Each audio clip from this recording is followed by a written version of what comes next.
it's bacon time. Welcome back, Bacon Nation. We got Brad joining us, and here comes Marco back with the boys. Marco's back again. Marco's back. Tell your friends. What is Welcome. up, guys? What's going on, brother? Missed you guys. Missed you. Let me tell you, Pop Warner is that's a struggle when you have a team. It's a commitment, bro. It's What's harder, commitment. the parents' group chat or the kids? Man, let me tell you, the most frustrating conversation in that group chat was what color socks do we wear? And I get it, everybody wants to be uniform, but you know what? Some kids aren't going to have navy socks. Some kids aren't going to have orange socks. I don't care. I'm the head coach. I don't care. Just make sure your kid's wearing socks. And you know what? If he doesn't want to wear socks, then don't wear socks. And maybe Pop Warner will find them like they find Tyreek. I don't care. Shut up. Nice. Yeah, but maybe in orange. So the Bears are following you everywhere, aren't they? So it's the Elmhurst Bears. So we bear down. Jason McKee was at one of our summer camps. Nice. So we really encapsulate the Bears. But that's the only Bears stuff I have is to wear to practice or to games. I don't have any other auxiliary Bears gear. That's a shame. I used to. I mean, I still have my custom Bears 21 jersey that says Ramos that I got for my 21st birthday. It's a snug fit now. Why is that? Because it's 21 years later. But yeah, so I mean, I have a couple things, but definitely more red Chiefs gear in the armoire. So the embarrassing facts about me is that my family is very Midwest in general, but there do exist pictures of young Ben, being the sports fan that I am, and with my family being where they're from.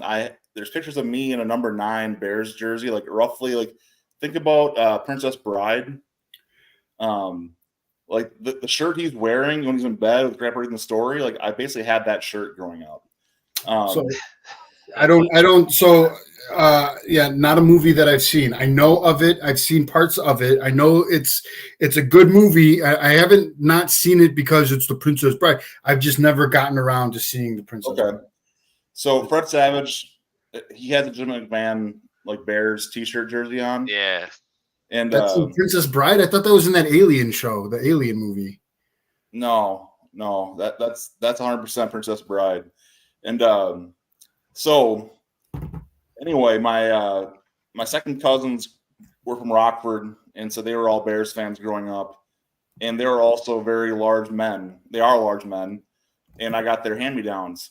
So I got their Bears crap, and I say crap now because I'm an adult and I would never touch that stuff now. But as a young boy wanting to wear football gear, I wore that Bears stuff because it was football. And so somewhere there exist pictures of little Ben wearing that. And the other story I'll tell right away, to shame my dad, even though I love him to death, was when little Ben was 4 turning 5, blustery Christmas, December, whatever, in Wisconsin. A young father went out to go buy his son the Hutch football kit because his son loved football. And would he find a number 7 Don Mikowski or number 84 Sterling Sharp box left up on the shelf this late in December? No, sir, he would not. His options now were number 16 Vinny Testaverde or 81 Anthony Carter of the Vikings. So this young lad had an unfortunate purple problem on his hands as a 5-year-old. And there now exist pictures of me with an 81 Anthony Carter jersey as a child and a Vikings helmet, Vikings pants, because I love football and I didn't care. I was 5. He could have given me a Cowboys jersey. I would have worn it. That's got to be yes. Now I still to this day have pictures. Unfortunately, that's got to be if you lose fantasy football punishment to put as a profile picture for a month.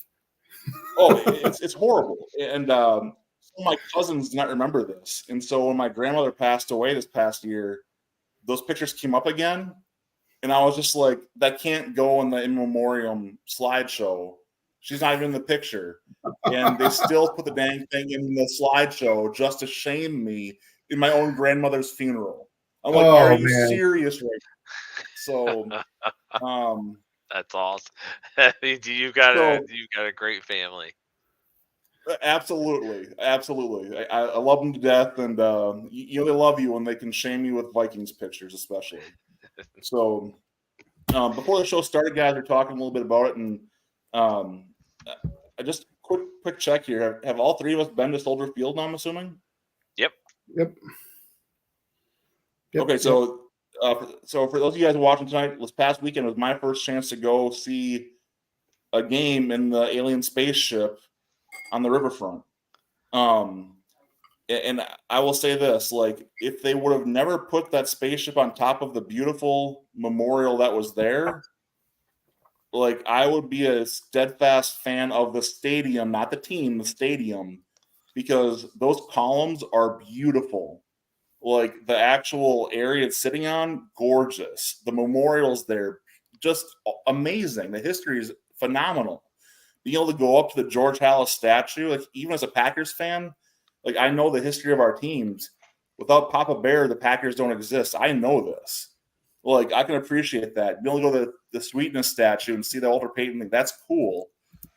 But then they just drop these pieces of essentially sheet metal down and block the view of the columns from the field, cutting off, what was it, 40,000 seats almost from the stadium's original format. It's just unfortunate. And now you're talking about building in Arlington. I'm like, you have a beautiful stadium off the lake. I will continue to make my rant known. Chicago, you suck. And I hate you. They do suck. It is a beautiful stadium before the spaceship landed, but that's not a McCaskey issue. That's a city of Chicago issue. It is. They did that to a great memorial. The campus is great. The lake is there. The skyline's the best in the world. Maybe second to Dubai now. It's a headache to get to. Did you park? We did. I'd be lying if I told you exactly what it was. Probably cost you like $587.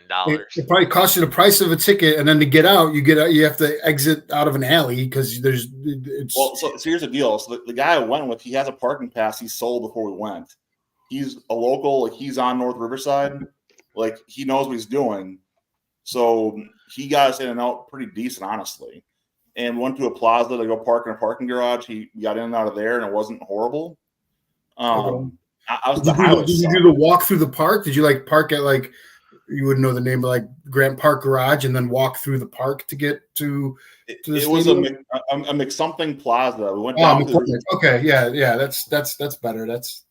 So we walked through the old train station where it's all now underground, the old train yard, and walked up to the waterfront there up to the stadium. That's cool. So again, beautiful sight lines. But some nut jobs out there on a skidoo and shorts, it's 50 degrees. I'm like, what are you doing, you moron? It's only 50 degrees. You're in Wisconsin. What are you talking about? The calendar hasn't flipped to November yet. Get out there. I'll wear a T-shirt, no problem, brother. But you put me on water this time of year, give me a dry suit, because I don't like that. Water's a different kind of animal. I'm just saying that's something else. But no, man, it was great. The overall walk up is one of those things that, I think every fan needs a reminder. Go someplace, especially to a team you don't like, with neutral colors on, and let your enemies be more human to you. It does a lot for you as a fan of the sport. And I'll use the draft as an example.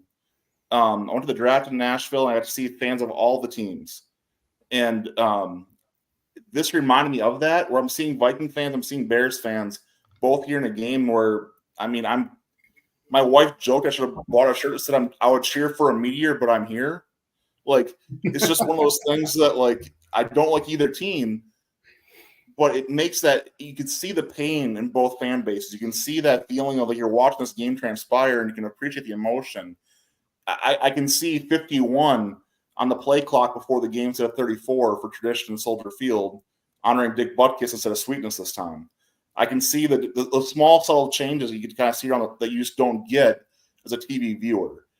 Those things that they make us and make you appreciate a fan base that you just can't get as a remote fan. And even if you don't go into the game, go around the stadium. Like, and I guess if you're watching this show, you're probably a sports fan. I strongly encourage you go take a walk around an opposing team's area on game day, and you will learn something about yourself and about that fan base that does make a difference. I mean, I don't know if you guys have done the same thing before. What have your experiences been? Brad, well, I've been here locally to Indianapolis, and Yeah. I think that that there's definitely something about Indianapolis that's like they're that fan base that had been downtrodden for a long time. Early in its existence, especially in Indianapolis, basically about the first decade and a half. From '84 till about the mid late '90s. Once Peyton Manning was drafted, they had spots of success. They had made the playoffs a handful of times, but once they had experienced the Peyton Manning level of success, Super Bowls, conference championships, the continued success with Andrew Luck, I mean, they became a fan base that expects to be a playoff contender year in and year out, and it's it was really neat to see kind of like that fan base like change, like that whole fan base really kind of changed. It changed my view of the Colts as to they went from walking mats to a formidable franchise. So I think just having been here and lived in Indianapolis and actually seen and heard of like the things that the fan base talk about, it's made me a believer that they, just like many other franchises, I think Indy's lows are really never that low anymore. They had that one year where they sucked for luck because of Curtis Painter, but Peyton was injured anyway, so what the hell? So Well, I mean, all of it, I think all of it's been a big game changer for me anyway, as to how I perceive them. that's what Colts stood for growing up, right? Count on losing this Sunday. Yeah. So, yeah. So, as a Chief fan, going to Arrowhead was a lot of fun, and you take it all in and you walk the halls and you see the murals. I'm actually looking forward to trying to get my way up to Green Bay for the Chiefs Packer game and experience Lambeau Field. Bedford, come on, brother. Yeah. I'm working my leads, trying to get. I'll sit in the 400 level with the fighters. I don't care. Yeah. But yeah. Shea Stadium was really cool. Baseball stadiums I find to be more enjoyable than football stadiums. I feel like football stadiums are really just modern day coliseums, and it's more about what's going on in between the lines. But baseball stadiums, I feel, have more nostalgia and history to them.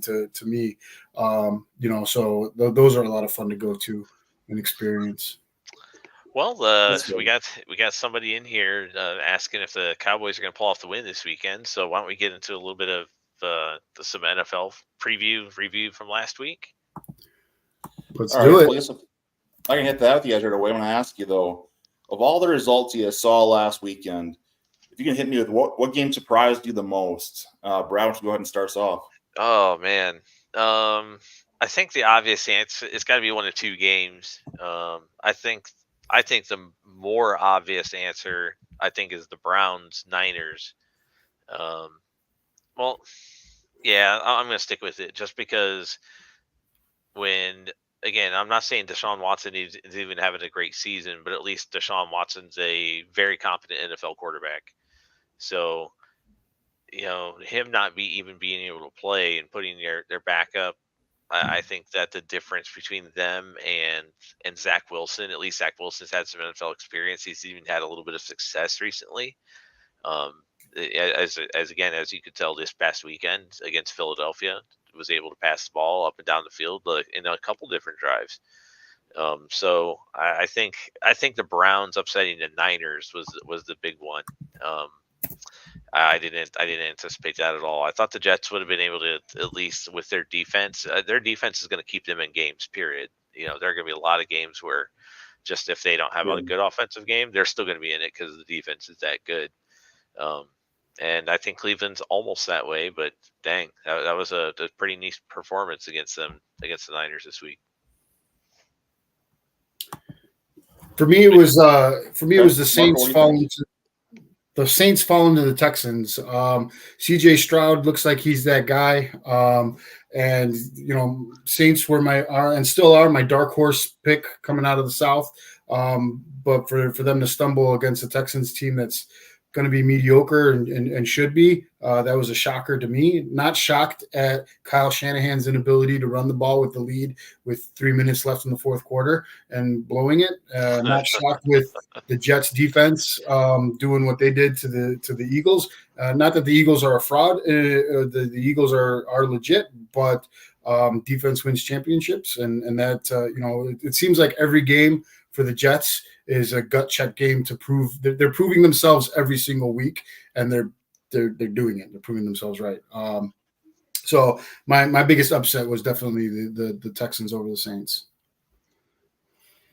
I think my biggest surprise last week is looking at that Bills game, because I think at this point, this Giants team, I think people can all agree, sucks. And the Giants aren't good this year.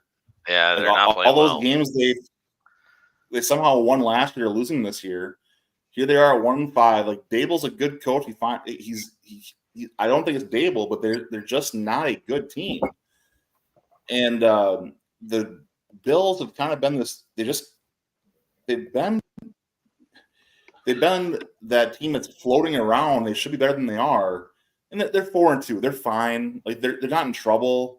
Like, I get it. But it's still like there's something missing from the Bills. I want to see that dominant spark, kind of like with the Bengals. Like, you've seen this spot where like they're 3-3, they're around. Their division's been inconsistent. The Steelers beat the Ravens somehow. The Browns will get smoked one week and then beat the Niners the next. The overall, dude, the Bills' schedule down the stretch is so bad. They're at Philly, at KC, Dallas, at the Chargers, at home versus New England, at Miami. Well, I feel like the Bills and the Chiefs are kind of in the same boat, right? We haven't seen them turn it on yet. They're not clicking on all cylinders. And I think they're kind of, and I know that people will say they don't do that, but they kind of play down to their competition. And I don't think that they're firing on all cylinders yet to the teams that we've expected. And I think that might be by design, because when you're the Bills and you've been in the championship game and you've been, deep runs in the playoffs, you got to keep some things under wraps. You got to come out with the new stuff. Same thing with the Chiefs, right? They've been dominating their division. So we can't keep running out the same plays and the same schemes. So, and they're not doing it in preseason. So they're ramping up. And I think we're going to start to see teams that we're familiar with blowing out teams and scoring a lot of points. You're going to start seeing that probably starting this week, where you're going to start seeing some scores that you're familiar with from teams like Buffalo and Kansas City. Well, I think we're starting to see those tiers starting to form. You're starting to see what teams are actually good, teams do actually stink. Like that's showing its face a little bit right now. Or who's mediocre. I feel like a lot of what we talked about preseason, we're seeing come to somewhat fruition. I think no one saw Houston coming like this. I mean, Houston's been a surprise, to be sure. Stroud is better than I thought he was, to your point before, Marco. I think looking at the week as a whole, the most surprising dud to me, it was really a toss-up between two games. And I just want to ask Mark to take this first game for me, and then Brad, I want to take the second one. The first game is Dallas at the Chargers. It was kind of a game of who wants to lose this game more. And then the second game I was looking at was the Bengals and the Seahawks. The two teams were were playoff teams last year. They're just they look almost inept at times. So I guess, Marco, if you can take me through what you saw with the Cowboys Chargers. I mean, what am I missing here? These two teams are better than this, aren't they? No, and that's the thing. They're not. And as we continue to knock Cowboy fans and thinking that they have everything in the making and this is their year, they are not that good. And they're riddled with some injuries. And the Chargers, again, that fourth down call early in the game, I think really set the tone. That I can't stand, and his name escapes me right now. I'm one martini in.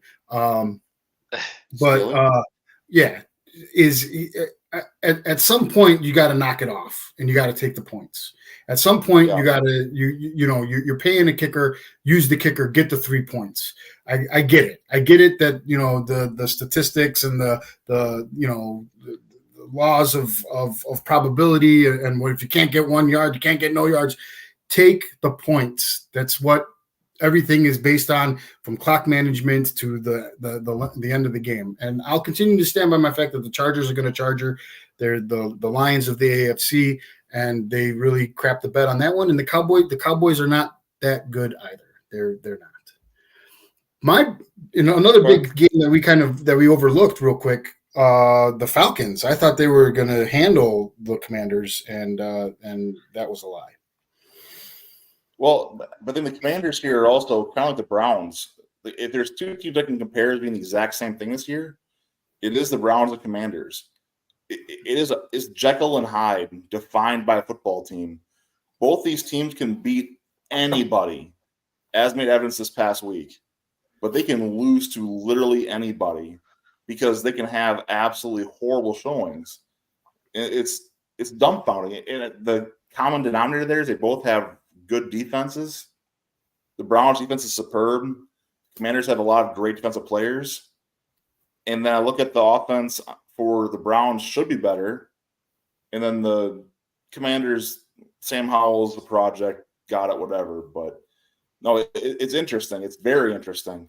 But the Bears also smoked us that same Commanders team, so figure that one out. So speaking of the Bears, Brad, I'll go back to that Seattle game. Seattle at Cincinnati. I mean, well, I think Seattle. I think they've had a hard time getting their running game going. I mean, Kenneth Walker coming back from injury, they've really, they've been given a lot of carries. They just haven't been getting a lot of production. So they've been kind of dependent on Geno and the passing game, which again is decent, but not what you really want. You want to be able to rely on that running game a little bit more. I think Burrow's finally kind of coming into it a little bit. Had a decent game decent stat line last week. I've owned his ass in fantasy, and he's actually been on the bench the past couple weeks because he's lost. He hadn't been playing well, to be quite honest. Burrow, well, yeah, I know. And they should have given like at least a week or two before he played. But again, but I don't know. I think that, and this is kind of typical. Is this typical Cincinnati, where the past few years they started 3-3, 4-4, and next thing you know, boom, they've rattled off like 8, 9, 10 in a row. So it's I think that's one of those arguments of just like the Bills or other teams, have they hit that gear yet? So I think pretty soon it's going to have to happen. Well, done. I agree. They're mediocre, and they have to turn it up. Eventually, it's a tough division that they need to get out of, and then it's a tough road if you do sneak into the wild card. But yeah, I think Burrow's leg was something that, now that he's healthy, now that he's moving around better, I think it's going to be smoother sailing for. Yeah, I definitely think it was significant. There's a reason that he never played at all in the preseason. Yeah, right.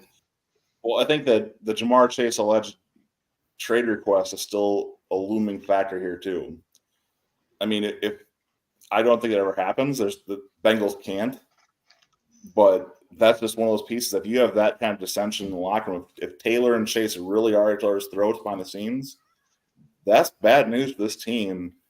And you can't afford that margin when you're playing the Ravens like they are capable of. The Steelers are the Steelers. It's just too much. So I think it's an interesting wrinkle. But looking forward to this week, we've got Jacksonville and New Orleans playing tonight. Not a horrible game, honestly. I'm kind of catching pieces as I look over once in a while. Jacksonville's there are some halftime. Yep, there are some snoozers this week, though. I'd like to answer our Facebook. Oh, go ahead, please. Oh, the Facebook question: Will the Cowboys pull the win off this weekend? They won't lose because they don't play. They're on the bye. So, Cowboy fan on Facebook, you won't lose this weekend, but you're not getting a win in the win column either. Go ahead. And I think I have a. Oh, so we're talking about like snoozer games this week. I'm looking at this, and I have to hit the snooze right away on the Raiders Bears with Jimmy Garoppolo.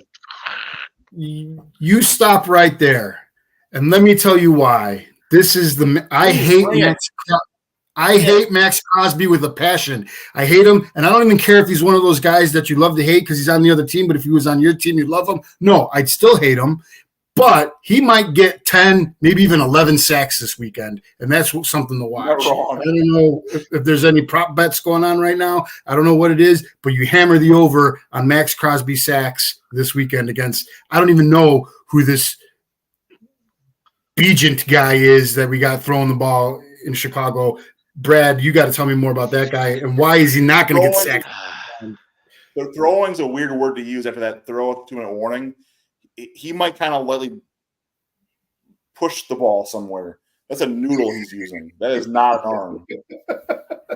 The shot putter that we got behind center here in Chicago is going to get sacked 12 times. Yeah, his name's Tyson Bagent. Right? He's a Division II QB that actually had quite a bit of success there. Ultimately that first interception wasn't on him, and that fumble was on him. Not securing the ball. Yep. That was clearly on him. That's a rookie mistake. That's whatever. Actually, it wasn't whatever because that was the fumble that cost him the game. Again, it's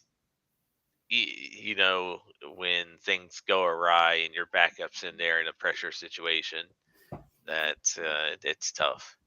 So. But he had some moments where he definitely had I'd say like 2 drives where he looked decent, and with a little more preparation time, hopefully it's gonna at least help him get past the Raiders. God willing. Well, not so fast, my friend. I'm gonna go ahead and I'm gonna be really mean for a second, and this is not usually in my blood, but I gotta do something a little bit cruel here. I'm going to show you guys, for those of you that haven't seen this gentleman before, I've got to pop this up here because this gentleman, even from the 400 level with the cussing sailors that exist in Soldier Field, I can see this kid looks like he's literally a child. This is a picture of the pride of Chicago this weekend. Mr. Tyson Bagent or Bacon. Here we go. I'm getting a picture up here 1 second. And let's get. Come on. You can do it. Then. There's got to be oh, geez. That's our guy? That's the guy. I gotta plead ignorance to who this guy is. I tried to Google some Tyson Bagent highlights, and you got to go all the way down to get past week 1 because I'm trying to see let me see what he's done, and then I get on the bottom some Ja'Cory Bennett intercepts Tyson Bagent pass to seal the win so the 2023 Senior Bowl highlight was him losing the game. And in classic Chicago fashion, that's like drafting Jay Williams after he misses his free throws in the national championship game. Don't pick that guy. Do not pick the guy that blew it for their college final game. It's just a red flag for me. Just don't do it. And I'm the Bears.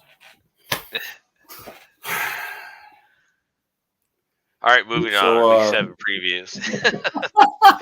All right. There's actually a couple other games I'm in. I think are pretty going to be very interesting going into this week. I think Detroit and Baltimore is going to be a huge game this week. I'm looking forward to hopefully. Yeah, oh yeah. I think this game is going to be a big one for Detroit. If they can contain Lamar Jackson, I think they win that game. I really do.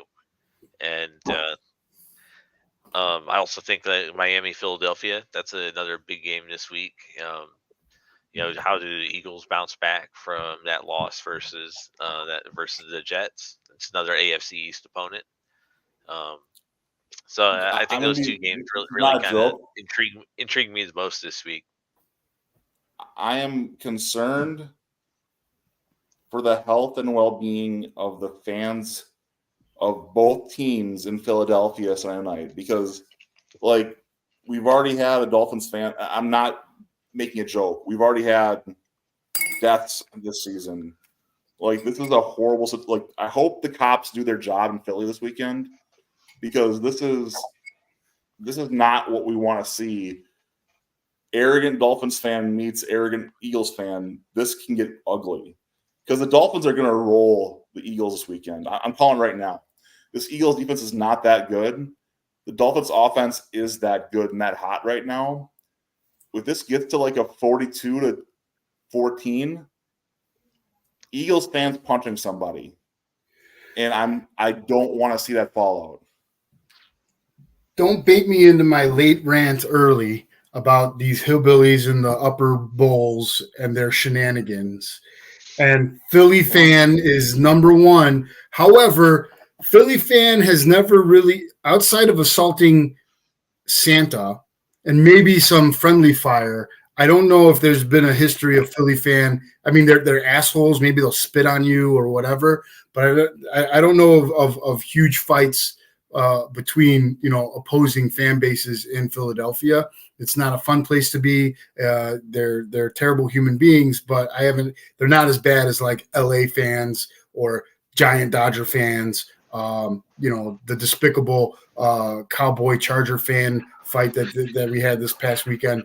But I also don't think that I think Jalen Carter's coming back this week. I think it's going to be a closer game than we expect. I'm not saying that it's going to, I'll hammer the over, but I don't know. I'll give Philly fans a little bit more credit for midseason, still high on, with baseball. They're going to figure out what Harden's doing if he goes and he plays for their final preseason game. So they're all getting excited. They're still excited. I don't think they're going to be that enraged where we'll have something to worry about. But to your point, and well, I'll just save it for later because we're doing the over under is 51.5. Hammer the over. Take it all day long. Hammer the over. That's as close to a sure thing as you can possibly see this weekend. So, Marco, I'm going to hit you with another hot take here. You got a dog backed into a corner coming to Arrowhead this weekend on the Chargers. I think the Chargers win in Arrowhead this weekend. And this is where I'm coming from. You might see him as Punchy Face 2.0, but Justin Herbert is a good quarterback, like it or not. The man can run, and he has decent receivers. Eckler's healthy. There are pieces here. You don't have to like it, but the Chargers need to win more right now. And this is that you put a dog back into a corner, they're going to bite. The Chiefs they're not playing 100% right now. This just feels like that wake-up call game for the Chiefs that they're not careful, they lose. That's my hot take for the week on the NFL, I think. I don't think that's that hot of a take. This is actually one of the losses that I had on the calendar, almost as if, because the Chargers do play us well. It's always a high-scoring game. In my opinion, I find it to be a little bit of a trap game. They, for some reason, sandwiched this game in between two Bronco games and gave us 3 divisional games all in a row.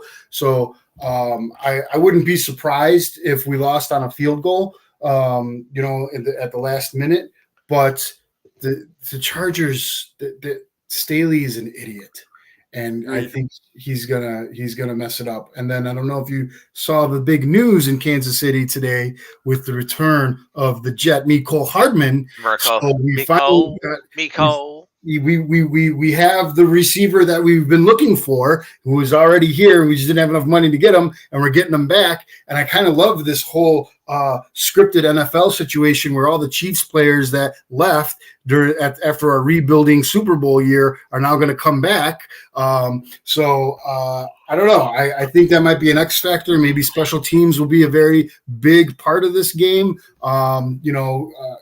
Patrick Mahomes loves to keep games close. We got flexed out of prime time, so maybe we're going to have a chip on our shoulder. Somebody find Taylor's Instagram and find out if she's going to be at the game, and you never know. But like I said, I got this listed as a loss, so if we do come out with the L, I'm not too bent out of shape about it.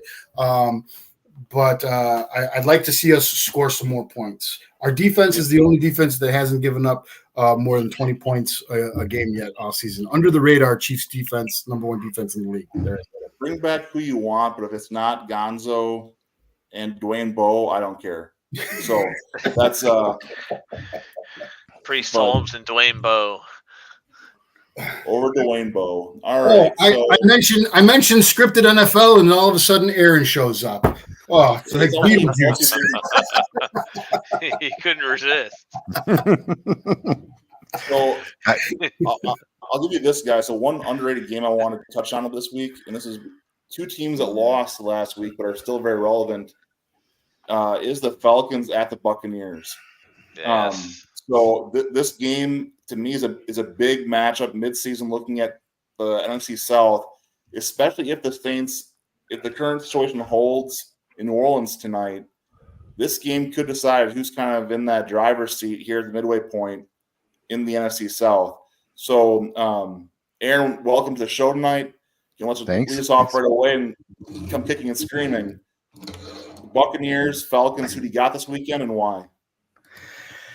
Well, I got Tampa Bay, and I can't really.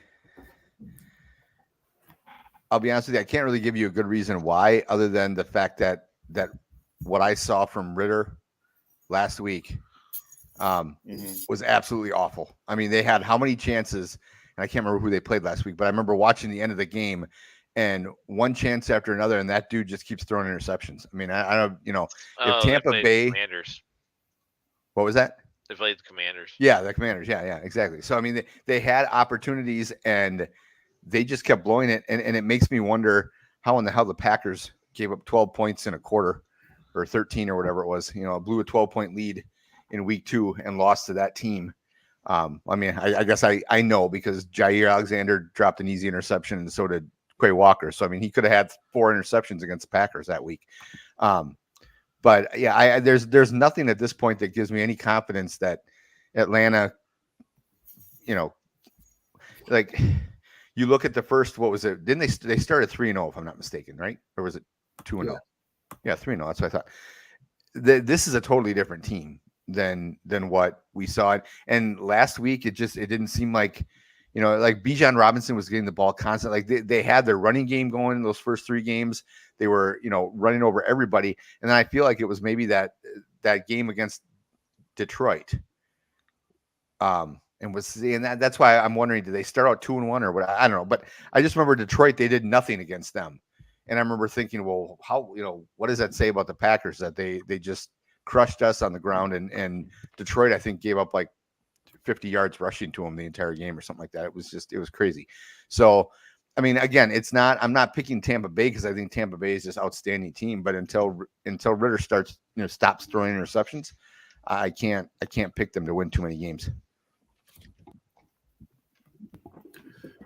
So, by the way, Ritter has 6 interceptions on the year, 3 of those last week.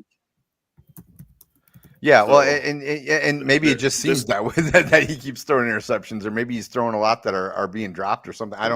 The guy just does not. No, you're right. Doesn't impress me, and it seems like he keeps shooting the team in the foot. I mean, that's so. Well, here's the thing: Desmond Ritter is also his. Going back to our Packers show a couple weeks ago, we had the Packers pregame. I highlight the fact Desmond Ritter, he does not throw downfield normally. They almost never let him. So Drake London You know why? owners are, myself included, hate this fact because you have a guy who can do something downfield, can go up and get balls, and he doesn't do it. Kyle Pitts is wasted on this quarterback. So anyway, well, look at Drake Drake London too. I mean, besides Kyle Pitts, Drake London too. I mean, you got two great receivers there, and you got a quarterback that can't throw the ball downfield. So. I'm not sure I'd say great Dallas Pitts is, or not Dallas Pitts. Kyle. Yeah, Kyle Pitts. Yeah, well, no, Drake London I think is good, but regarding Kyle Pitts, I think he's been kind of a little bit of a letdown, and it's been other people than Desmond Ridder that's been throwing him the ball that's his third, fourth season in Atlanta now. I'm not sure I'd really call him that good. Pitts? Somebody put Atlanta. Put Atlanta on the list. Put Atlanta on the list for Justin Fields sweepstake trade partners because they could use a better quarterback in that quarterback room. I was just looking at their depth chart, and oh my God, that's worse than the Chicago depth chart. Tyler Heineke and Logan Woodside. Who? Yeah, Heineke should be starting there. By the way, that's another story though. And I like Ridder. I think Ridder will be a good backup quarterback in the league. I think he is a guy that I would gladly give the reins to if my quarterback's hurt to not lose a game for me. I agree with you on Heineke. But no, Kyle Pitts, I would take in Green Bay now, and he'd upgrade our team now. And you've got a guy who has the traits. He can catch the ball. Look at his targets, Brad, I'm alluding to. He's going to get targeted. It's embarrassing. So, but anyway, all that said, they'll probably. I want to go to. Was asking you guys another sleeper game this week is looking at the Rams Steelers.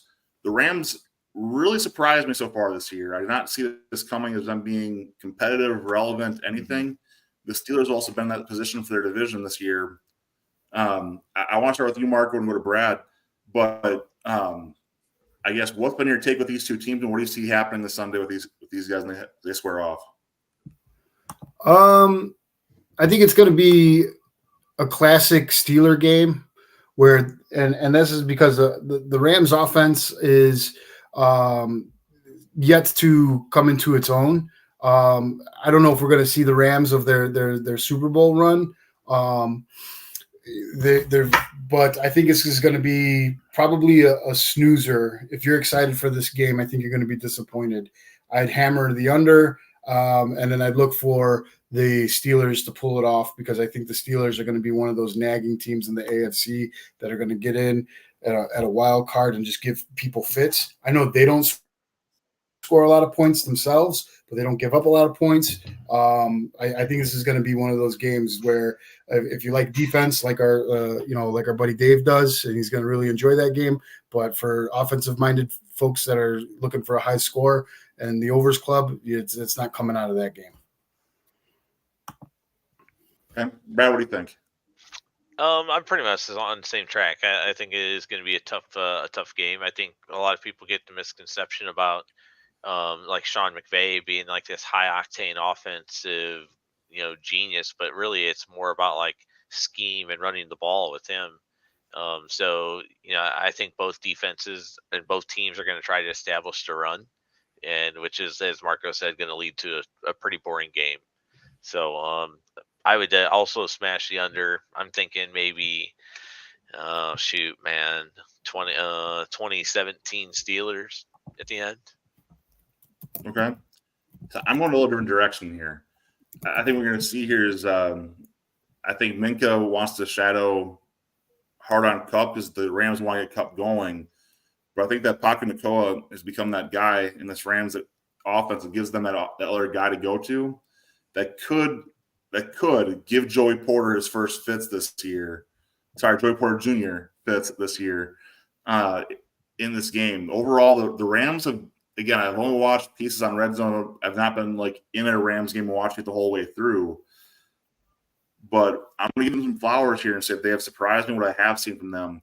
And that whenever I've doubted them, they've proved me wrong every single time this year. So I'm having a hard time going against them. One other piece I want to bring up here is just I'm bringing up the exact numbers, so I'm not misspeaking on it. But looking at the lines on this game, I got 44 on the over-unders. The Rams are but the Rams are -3, and they are 4-1-1 against the spread. So for me, that's a pretty big tell. The team is already a 3-point favorite. Again, if they're at home, that's the home point like advantage, whatever. But before 1-1 against the spread with that 3, I feel good about the Rams this weekend. And I think that this is kind of Stafford's like, this is the win for Stafford. I don't know. But I honestly think the Rams get the win this weekend. Yeah. Kind of send him out. Like, don't let him go out a loser. It's kind of what it feels Rudy. like. So, Rudy. I don't know what you see. Rudy. Yeah, I got Rudy. Shut up with the Rudy boy. Now, Jesus. Let it go. Here's some words of wisdom. Let it be. Sorry. Yeah, I see it pretty much the same way. I would 44 points. I would take the under for sure on that. And but every time I start to have faith in the Steelers, then they let me down. I mean, including the week 1 against the Niners when I thought they were gonna like actually show up and pull the upset and everything, and then they crapped the bed. So I would go with, I mean, it'll be a close game, but I could see it being something like a 17-14 or 20 to 16, something like that for the Rams. Okay. Well, I guess that said, I want to kick back over to you then, Aaron, to kind of take the lead the rest of the way. But thanks for the chance to start off the show. At least I got a question for you on the Bears too. So, what you got? Yeah. What else did you? So, what did I miss? You guys talked about. You hear me? I'm sorry. Yeah, I can hear you, but you're kind of your connection. So we it's like watching Japanese Ben over here. So, by the way, guys, good news. I get fiber next month. Hey. Oh, nice. I get fiber next month. So yeah, no more this stuff. But no, I know we reviewed last week. We now kind of previewed this week. So I wanted to ask you what your questions you had for us on the Bears and yeah. So close up our NFL segment for the week. Yeah, I was thinking about this week. Because it wasn't until, was it yesterday morning on the way to work listening to some sports talk or maybe this morning when they mentioned that, if things stay, if the standings stay the way they are now, the Bears will get the first 2 picks in the draft. Okay. Right. And part of me is like, okay, if they only got one of those 2, then, do you stick with, because I know our friend Brandon Combs, who I think has been on the show before, and I know he's talked. He does the show down in Chicago with his buddy Fitz. They do the Windy City Sports Talk. He's made comments in the past, so far this season, about how he doesn't think the problem is Fields, and that it's there's a lot of other issues that the Bears are facing, not just Justin Fields. But I didn't have a chance to ask him this question, so it'd be interesting to ask him this one too. But Caleb Williams, I think, has already made it clear that he would consider staying back, in play one more year of college if he was going to get stuck with the Bears. And number one, I cannot stand, so far in the NFL history, we've had really 2 guys that have kind of pulled that, where they forced their way out of places they were drafted, including Eli Manning, and then obviously the most famous one is John Elway. Yeah. So, he might not do the thing where he gets drafted and says he won't play. He may just decide to stay his senior year in college and see what happens for the next year. So the first question I had, and I don't know if you guys know the answer to this or not, or anyone does, because I honestly don't know the answer to this. If he comes out into the draft and let's say the Bears take him with one of their 2 picks and just say, you know what, screw it, we're going to take him even though he already said he wouldn't play for us or whatever, can he go back to his senior year of college and then take a chance, or is it something where No, the Bears because would own his rights? once he's declared for the draft, like there's a deadline for that. Like, yeah, if you're still eligible on draft night, that means your college eligibility is done with. It is. Okay. All right. So Yeah. really he would be stuck. Yes. But I've even heard that he would even sit out a year and not play, which is bold. And that would be asinine. Dude. Well, and that's completely asinine. I guess that's my other question too. Is in the case of Elway, Is it though? We all know the story about Elway though. Is that he had a chance to play for the Yankees, so that was a legitimate kind of hey, I'm going to go play baseball. Probably would have made a hell of a lot more money even than, or maybe I shouldn't say probably, may have made even more money. Who knows? But Caleb Williams isn't a two-sport star. There's nothing. If he wants to play in the NFL or wants to play football that next level, there's no other league in the world even close to what the NFL has. I mean, he can go up and play in Canada if he wants. I mean, whatever. But he's not going to do that. The new XFL, he can go play with the new XFL AFL merger. But the point is, I guess my question is from a Bears perspective, and Brad being a Bears fan, Marco living in Chicago. I'll start with both of you. Start with Brad first. Would you consider, let's say you did have the top 2 picks, 1 and 2, and he was coming out and came out instead of staying in for his senior year? Would you consider taking him despite what he's already said? Are you ready to give up on Justin Fields and move on? No, I'm not ready to give up on Justin Fields because, I mean, in addition to Justin Fields this again is year 3 for him. Technically year 2 because he came in mid-season year 1, so I really don't even count that. He got some games in. Our offensive line, we drafted a right tackle. We have a right tackle with Jenkins, who, dude, I tell you what, man, he can't pass block very well. But that Jenkins, he can freaking run block like a truck, dude. Anytime he's on the field, Bears run offense is significantly better. I think Cody Whitehair's on the outs. I think that their injured center, he came back this week, so see you later.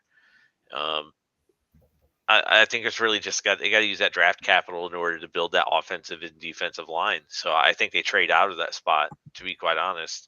Okay. I think they would you trade both if you assuming you have the first 2?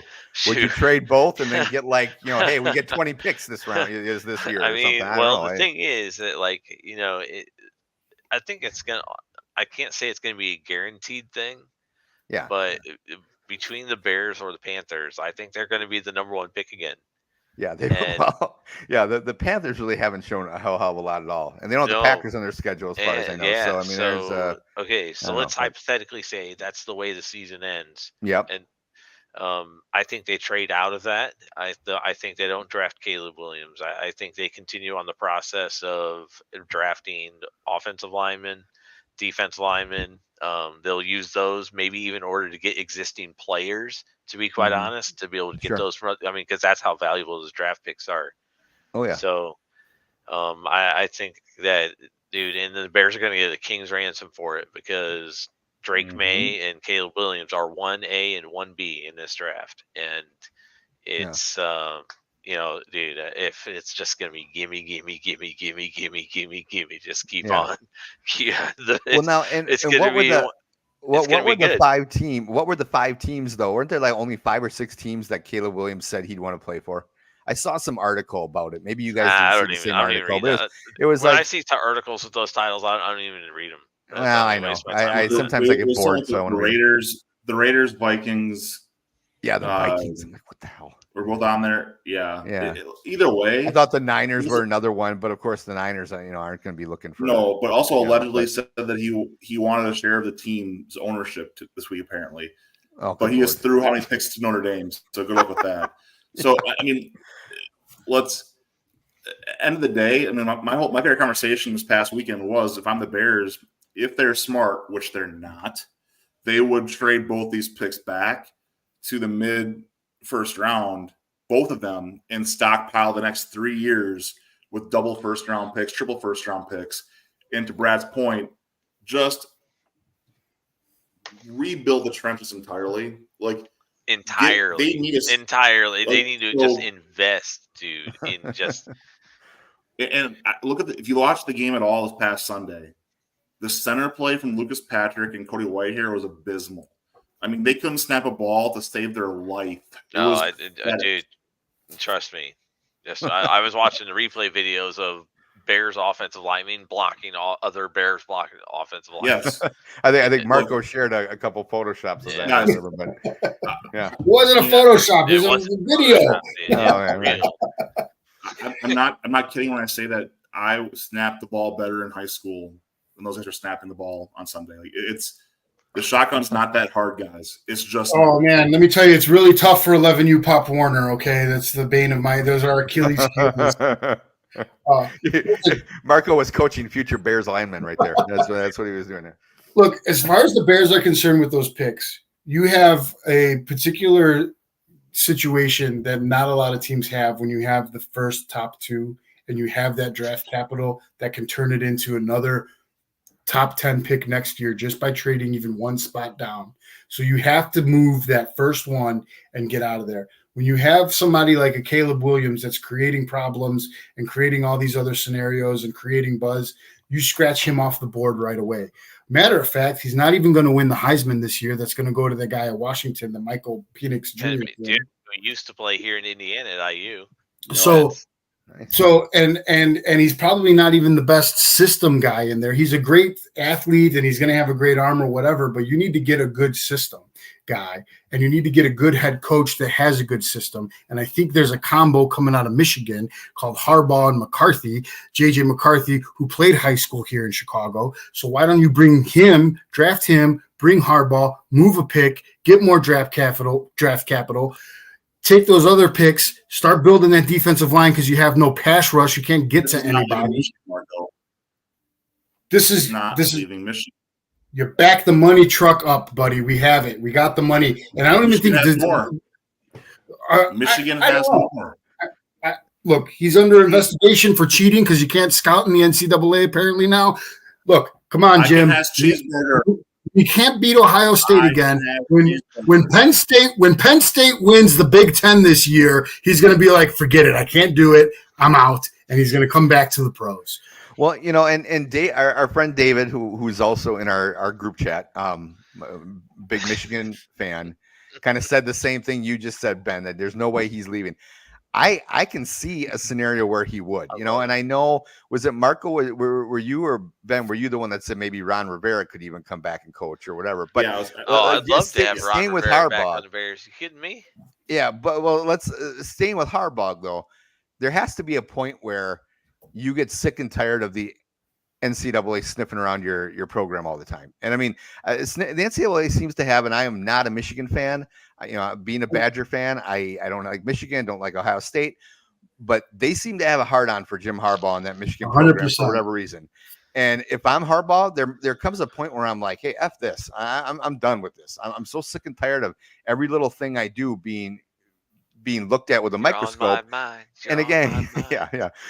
Like I said, I'm not like no pity party here for Jim Harbaugh, but if I'm in his shoes, there comes a line where I'm just like, I'm done. I go back to the NFL. And if Chicago Bears, his old team, why not? I mean, if you can actually resurrect that program like he helped San Francisco, that dude would be a freaking king in Chicago. I mean, and you say what you want about the city of Chicago, but I mean, it's that to be a god like Ditka used to be, would be the dream of anybody who ever, played Chicago sports. So I could see him maybe leaving and going to Chicago. Off the mural anyway. What? They'll do him like Ditka and leave him off the mural. But anyway, sorry, I got her shade where I can. Major League Baseball, man. We gotta get into a little bit of baseball before. Oh, you guys didn't talk about that yet? No. Okay, well, hey, let's talk about the fact that you could have gone. Guys. Okay, hold on. Go ahead, Ben. Hold on. I want to get a little different direction for a second. We're touching on college football for a little bit. Now, I want to touch on this because I think it's interesting. Looking at certain teams this year, it's number one, college football, pick 2 or 3 days this Tuesday through Saturday is too much for me. I'm losing my mind. I love you, but it's too much. Maction, tone it down a notch. Sorry, Dave. Anyway, I need to highlight a game for everybody this weekend. You talked about Penn State winning the Big Ten this year. Penn State this weekend goes to the Horseshoe on big noon kickoff. If you're going to watch a football game this weekend, watch this football game. And while I almost choked on my own words last weekend saying go, I can't say it again, but the team that's behind Brad right now, similarly this weekend I might be saying go Nittany Lions, and that hurts almost as much. Not really, but it hurts enough.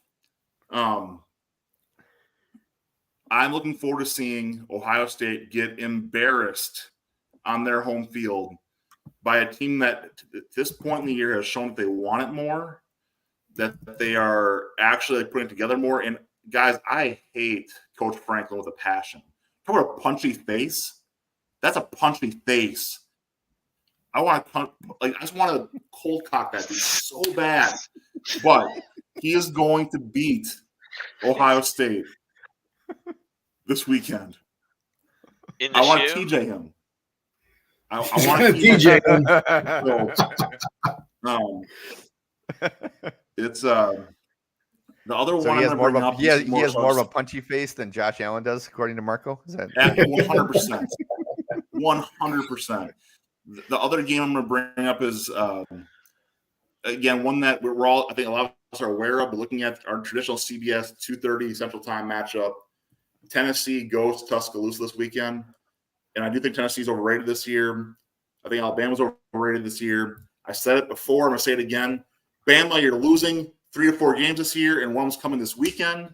Josh Heupel's coming in, and they're going to embarrass the Tide. The Tide's flowing back into the Gulf. Fall Tide. Vols win this weekend. So 2 road wins I'm calling this weekend, gentlemen, in the top 10 matchup, top 25 matchups. But I want to call it some college football love before we roll into baseball, because those are 2 huge games that are good ones to get us in trouble with our wives for watching football all day.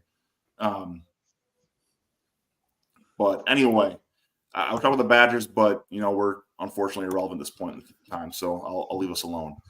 But to baseball, as we were mentioning, Aaron, you mentioned before, $17 a ticket. Come on, Arizona. Come on, man.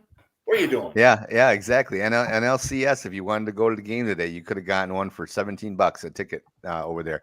And in they were talking about on the radio that the difference between sports in the desert and then sports in really anywhere else, because the game in it's in Arlington, right? Right now the ALCS they're back. But they're in Arlington, not Houston now. And they said, for that game, which is, I think, on right now, it was like $70 was the cheapest price to get in. But if you wanted to go to the NLCS, you could have gotten in for less than 20. But they were also talking about how Phoenix, the Suns are about the only. And your West Coast? What? It was an early game, and he's saying it's West Coast and you're in Arizona. Yeah, I mean, and I don't know what. This is the first year baseball's done that, correct? Because haven't they always? No, they do it all the time. This is what's asinine about MLB, and they do this all the time where they have. They do it last year, because I always thought they tried to do like one night was the NLCS, the next night was ALCS, and they kind of rotated like that, or was that how they used to do it? I don't know. I mean, most leagues that are intelligent want to keep their big playoff games. That was a while ago when they added more wild card teams and stuff. Then we started to get these Tuesday 3:30 starts, and it's annoying. Well, yeah, that would be a little more understandable than why chickens were so cheap, because people actually have jobs and everything. So, let's go around I mean, I realize now we're like 3 games into or 4 games into each of the series, but well, first, let me ask you this, since we're talking about baseball, and I don't think we talked about this last week it was just Troy and TJ on, so I don't know if they talked about this, but obviously the big controversy this year so far has been, or this season has been, the top two teams in the NL not even being into the NLCS, neither one of them making it. And then in the ALCS, was it just because wasn't Houston number 2 seed, or were they number 1? Yeah, Houston was number 1. Yeah, they were top dog. Houston. Okay. So they still Baltimore's made it, but yeah, Baltimore didn't. So so you got 3 out of the top 4 seeds not making it. And a lot of the complaints last week were, well, we had that bye, and a lot of times, we're not used to sitting for 5 days, but they kind of do every year for the All-Star break. So do you guys, Marco, I'll go with you because you always seem to have pretty passionate takes on baseball here. So what are your thoughts on that? I mean, do you like the top 2 teams having the bye? Do you think, I mean, we know they're not going to go backwards to only have 4 teams in, because they never go backwards. They only add more teams and put a sucky team in there. Well, I was going to say, add more teams, put a sucky team in there to go up against the number 1 seed and see what happens, because that's baseball.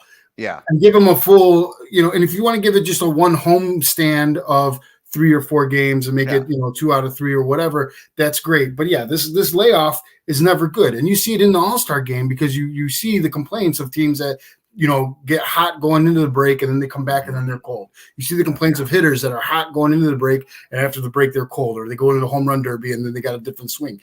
The layoff is not good for baseball players, whether it's 3 days or 5 days or whatever. It's just not good, because that's not the sport. You do 162 games, and then all of a sudden now and if you're at the end and you're putting in a push and everything is, the last week of the season is basically playoff atmosphere. Yeah. Now you got to sit for 5 days and then go up against a team that's, that's ready, that's hot. You got a hitter that's, 10 for 20, and you don't have that. So I'm against it. And if the answer is more teams in the playoffs, fine, but the layoff is no good. Brad, what are your thoughts on that? Oh man, I don't like the way that it's currently set up regarding times either. I'm less likely to watch it. Just because, again, I'm literally at school or picking up my kids or doing something. There's the only way I can consume it, which I do, is listen to it on the radio when I'm in the car. But I'm not a fan of it. I agree with Marco's take that you got to get ways to where it's minimum. Like maybe instead of you got one game starting at like 5 p.m. And maybe your second game starts at between 7 and 8. Yeah. Well, the NFL does that when they have their doubleheader Monday nights, and it doesn't seem to like hurt their ratings too much, where they'll have one start at like 6 and one start at 7:30 or whatever. Okay, but that's not 3:30 in the afternoon. Well, no, that's what I'm saying. I think that's what Brad's saying. Start one at 5, and then you can start one at 7, and they might overlap a little bit, but that's not as big of a deal. But Brad, what do you think of the format? Do you like do you agree with Brad? Add more teams so that no one has a bye, and that way they can keep it going, or what do you think? No, I mean, I do like that they're kind of trying to experiment with some like different formats. I thought this format was fair. I mean, just because you're that high seed, and especially they're I can guarantee you, all of those teams rested some of their players going into the end of that season as well. Yeah. So, I mean, that's your decision making, and if that's the way you're going to run the franchise, it's the same rules for everybody. So I'm not saying I can neglect that fact of players being off, because I do agree with you, Marco. It does affect you, but at the same in the same lens, you can't use that as an excuse, because it's the same rules for everybody. Yeah. Ben, what about you? I've got my little hot take here for you, Marco, and think about your conversation we had before. So looking at it, why change it in the postseason? And I'm going to pull from another sport I love, and that's soccer. Looking at tournament play, we have groups. And so one way you can approach this, you want to avoid it, it makes the postseason longer. But if we were to do, say you had 2 groups for each side, American League, National League, of 3 teams. So you have the 1, 3, and 6 in one group, 2, 4, and 5 in the other group. and they play each other, 2 home, 2 away. Everyone plays that set. You get however many points per win, and let that play out. You kind of treat it that way. Go through your team that wins the group, advances to the championship series for the league. It's unconventional thinking. It's outside the box. It's different, but it allows you to keep your series play in touch. Yeah. I actually have a. Go Go ahead. You keep please. what? No, please go ahead. Oh no, I have a long. Your internet sucks, Ben.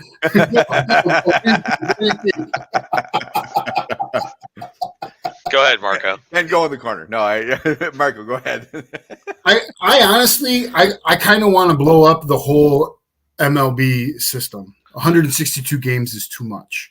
They play for almost the entire year. Yeah. I think you can actually get more out of it if you split it up into 2 different seasons. I think that, and if you get the TV deals and you get the money and you get the revenue, it will work. And I know baseball is the historian's game and it's the gentleman's game. Well, that's a problem with it, but that's a problem. But I think you can really change things up if they just restructured it. We could still play from freaking March till November, but if you have 2 seasons and then even a third, almost like a Champions League type thing, you can incorporate minor league baseball because you get these kids that get called up later on in the year. You get these kids that get called up for playoff rosters. There's so much that you can do with baseball. To have it teeter on 162 games and then a quick 5-game series at the end of the year, it's an injustice to the fans, and it's an injustice to the opportunity that really, yes, I get it.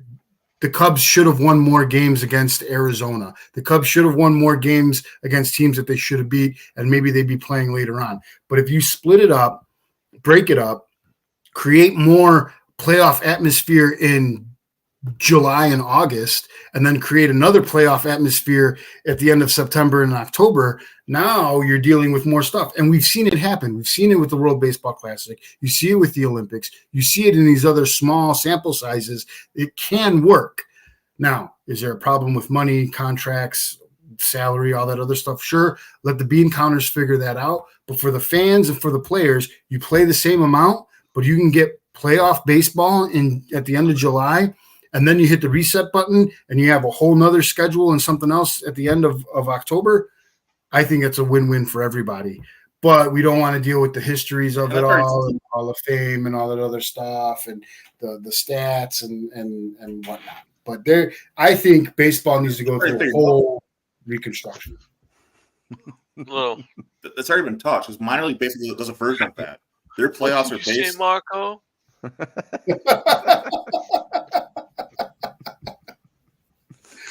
Go ahead, Ben. Go ahead. I'm going home.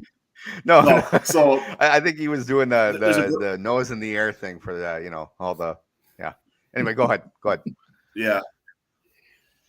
There's a version of that with minor league baseball. The first half winner does get a playoff berth.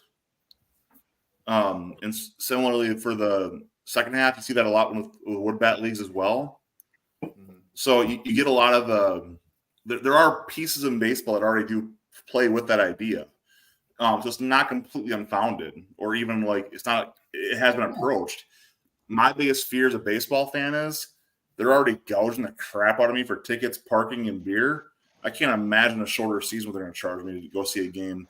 I look at the NFL. I was in Milwaukee. They're not gouging you for anything. What are you talking about? That was a walk in the park, man. Yeah. What are you talking about gouging you? Why don't you come down here into a big city market and see what gouging really is? Jeez. Brother, I'll tell you this, though. Soldier Field is cheaper than Lambeau. Every Soldier was cheaper than Lambeau. Really? That's serious. The beer is cheaper. The food is cheaper. The ticket's cheaper. Wow. That's shocking. But the line was probably faster in Green Bay because the service at Soldier Field sucks. The service is, but you have more places. There's 64,000 instead of 84,000. Really?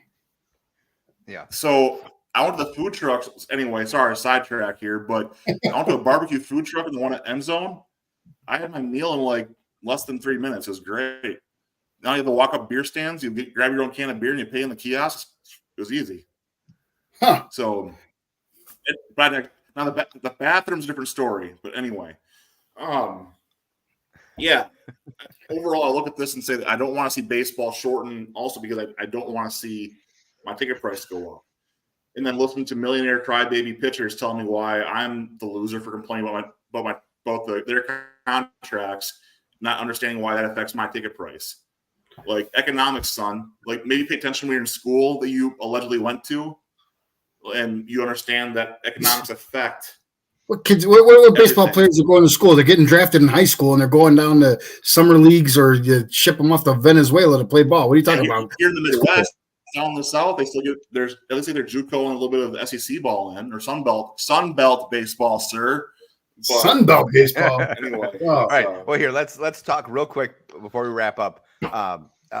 Just about the actual playoffs right now. So, Brad, what stands out to you? And looking at the 4 teams, who do you see in the World Series, and who do you see winning it? Oh man,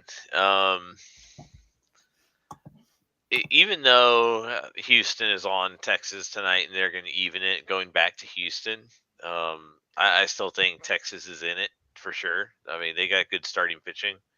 In addition, that Houston has been kind of like almost historically better on the road this season. So yeah, I think it's kind of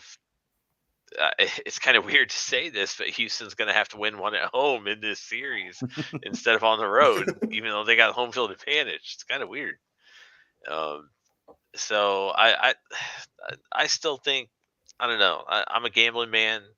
I'm going to roll with the Rangers and the Phillies in the World Series. Okay. Who do you or do you want to wait till next week and you can give your prediction on the World Series, I suppose? Yeah, I'll give my World Series prediction next week. Okay. All right. Marco, how about you? What are you thinking right now? So I'm thinking I was really shocked at the performance of Brandon Vlad today, the starting pitcher for the Arizona Diamondbacks, who was like carrying like a 5-something ERA, and he shut out the hot bats of the Phillies. Yeah. So maybe that's the gimmick at Chase Field, is like we're going to have the complete opposite of what's going on in Philadelphia, where it was phenomenal. They're screaming, they're yelling, 102 decibels off of a Schwarber home run, and then you go to an empty stadium and the players, get to work and really, I mean, that was shocking. You put in something like five innings of no runs, 2 hits, something like that. So I think if Arizona makes a series out of it, they can shock the world. I just really hate Philadelphia and Philadelphia sports. And then it's Houston. I'm tired of them. I'm sick of them, but they're going to go back to the World Series. But I really don't know. It really does fall on Game 4. If the home team, hangs out and home teams win, all of a sudden you're at a must-win at home in Philadelphia. Maybe they get their hearts ripped out. So I'm hoping for a longer series in the NLCS than in the ALCS. Okay. Ben, how about you? Well, I'm cheering for Clippers, shampoo, and scissors in Philadelphia's locker room. I'm going to go with the theory of Delilah. Cut those ugly bastards' hair and beards. This isn't hockey. That there is so much long, hideous man hair and beards going on in Philadelphia right now. Marco, you're beautiful. Don't worry about you. These guys in Philadelphia look like bums. That is a bunch of bums playing baseball right now. So they do look like homeless men. I'll give it to you. Yeah, I'm cheering for the Shears to go wild and take that Samson's might away, cut their hair off, make them all go bald, go Yankees on them. And no, in all seriousness, I mean, I think that the part that the Diamondbacks have going for them is that to start the series, Gallen and blanking on his name now, but their top 2 pitchers didn't have their best stuff. Merrill Kelly and Zach Gallen didn't have their best stuff. You still those guys coming back around. Now Wheeler's dealing. I get it. Nola's dealing. But I think if you can get this, if the Diamondbacks can survive, I said a few more games here at home, this could be a very fun 7-game set that could get interesting back in Philadelphia. I still think Philly gets it. They're playing too hot. It's kind of like Arizona had the magic going through this point. I'm going to agree with you guys. I think Philly and the Hobos take themselves to the World Series. But I'm also with the Rangers. I think the Rangers have been that hot team before this, but I think they've just got a little bit of this, I don't know, they got this like it factor going with them right now that I can't quite deny it, that there's something going with the Rangers here that I like. So I got the Rangers in 6 for the World Series. Nice. Okay. All right. Well, is there anything else you guys?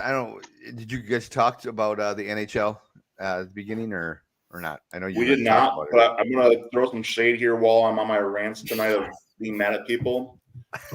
Darcy Kemper, you owe the Washington Capitals roughly $40 million. You are a bum. You can't stop anything. Like this is the equivalent of Jeff Suppan to the Brewers. The man made a run in the playoffs 1 year and parlayed this amazing contract, and now you are a bum. You suck, sir. We hate you. Go away. This is pathetic. I mean, the Ottawa Senators scored 6 goals on him last night. The Ottawa stinking Senators. For shame. So no, I'm loving hockey already. This is great.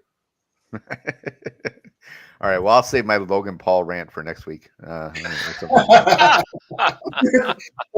the Kraken have scored more goals or have matched their goal total tonight in the first period than they did the previous 4 games. So we're looking to get off the schneid against the Hurricanes. Have they gotten a win yet this year? That's negative, Ghost Rider. Okay. All right. There you go. All right. Hey, as a side note, the Ottawa Senators have the 2nd most points in the NHL right now. Just FYI. That and $3.25 will get you a cup of coffee.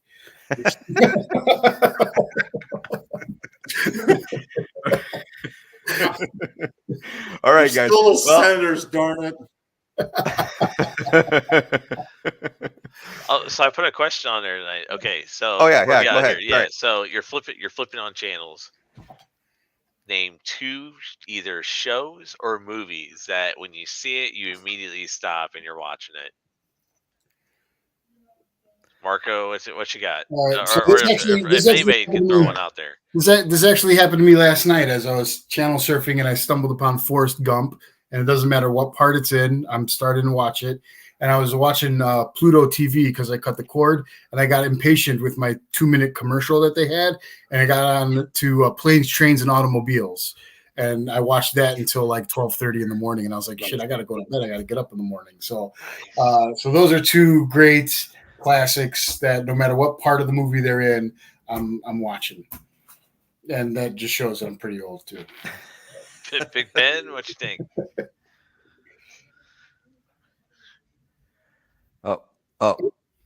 You must. I don't know. Yeah, maybe. To... Oh boy. Oh, he cut. Oh boy. Just okay. So hey, let me just say, Marco. For the record, I have never seen Planes, Trains, and Automobiles. What? I'm a little. I know. What? What's funny is that I had friends in school back, in high school, who used to quote that movie every damn day. Oh, and I never watched it. Oh, God. Yeah. And the other one that they were talking about actually this morning on the way to work, because apparently the guy that played Rocky's trainer passed away. The actor, I can't remember what his name is. It was Paulie. Yeah. Apparently he passed away yesterday or something like that. So yeah, Marco, you kind of look like Paulie. See, I got a nickname Paulie at one of the places I used to work at. Yeah, he used to say I look like Paulie. I'm like, okay, what? Ben. Now that you're back, be the judge on this. Doesn't Marco look like Paulie from? 100%. I'm gonna go grab one of my Kangol hats that I wear, a puppy hat, and then I named my award-winning chili. It's called Uncle Paulie's Habanero Chili. I won the 2015 Marcus Evans Chili Cook-Off. Thank you. Put it on my LinkedIn. And yeah, so I got a nickname Paulie. I go by Paulie. Do you really have the hat? Until I get an ice cream bucket full of this and taste it, it's not real. I'm just saying. Do you really have that hat, bro? I got tons of hats. Yeah, I got bucket No, hats. like, do you have the Pauly hat? I got a Poly hat. Yeah, I absolutely do. I gotta see I'll you wear it next week. I'll wear it next week. The Halloween edition of Dad comes on as Pauly. But yeah, just to finish my point with that, the reason I brought Pauly up is I've never seen all of Rocky. I've seen bits and pieces of it, but I've never seen all of Rocky. What? I've never seen Planes, Trains, and Automobiles. You've not seen all of Rocky. I've never seen a Rocky movie. What, you haven't, Ben? I have. I've watched them all. My wife's never seen one. Not any of them. Oh man. I haven't either. Yeah. When we were house shopping, when we were house shopping for our home, I'd walk up and the realtor's like, "What are you doing?" And I'd knock on the bricks. "Hey, Angela, look at these are good bricks." You guys you never did that? hey, look at these bricks. These are good bricks. That's awesome. Oh. Okay, Ben, since you cut out when yeah. So, I'm gonna enjoy Brad. I can't stop watching Brad right now. I know. So my movies, honestly, I go through. I've got to watch V for Vendetta. If it's on, I'm watching it. Oh, that's a good movie. Yeah. And then this one's obscure, so just track it if you can. But Kiss Kiss Bang Bang is a movie I can't walk away from either. It's one I don't come across it often. It's a Robert Downey Jr. Val Kilmer flick. Okay. If you guys never haven't seen it before, check it out. But it's a good one. I'm gonna cut your answer. I'm gonna cheat and give you a third one. That's The Departed. Ooh, yeah, that's good. The Departed is not one I've got to. Even though I know what's happening, it's forever long. I've got to watch the whole thing. So I'm just like, it's so stinking good. I love it. So. I gotta go. Anything related to Lord of the Rings. If it's on, I will continue watching. And then if it'd be a comedy movie, it'd probably be like Coming to America or Blazing Saddles, like one of those two. I love some old school comedy movies. And mine would be. I'm gonna cheat and give 3 too, just because I could probably give about 20, but A Few Good Men. Yes, sir. Any John Wick movie that's on, I will Never watch seen it. One. All Really? Okay. All right. One. And then the third one, like I said, I could give a hell of a lot more, but if I'm going comedy, would have to be Step Brothers. I find that movie absolutely just completely stupid and hilarious, and my wife can't stand it, and she immediately asked me to change the channel. Same with A Few Good Men, but only because I have pretty much every single line memorized in that. So I just we just become best friends. Yep. I just instinctively start reciting the lines, and it annoys the hell out of her. And she's like, "Okay, you got to stop. You either stop doing that or turn off the movie. One of the two." I'm like, "All right, well, whatever." So, but yeah, Aaron, those are. You come to my house, we watch Step Brothers here if you want, buddy. and you can touch my drum set. So. Which is code name for.